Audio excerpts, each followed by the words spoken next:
पहला सवाल, नमाज में कितनी बार खारिश करने से नमाज टूट जाती है?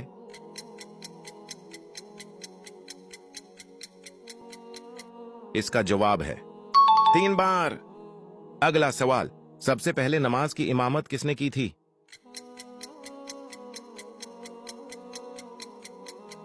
इसका जवाब है हजरत जिब्राइल अलैहिस्सलाम।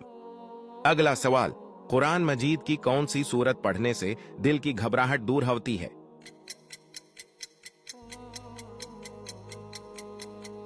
इसका जवाब है सूरा अलम नशरह। अगला सवाल, पहली वही कहां नाजिल हुई थी?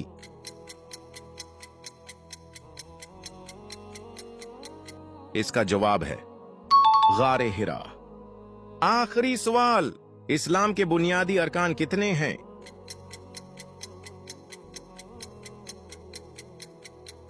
अगर आपको इस सवाल का जवाब आता है तो कमेंट बॉक्स में दें।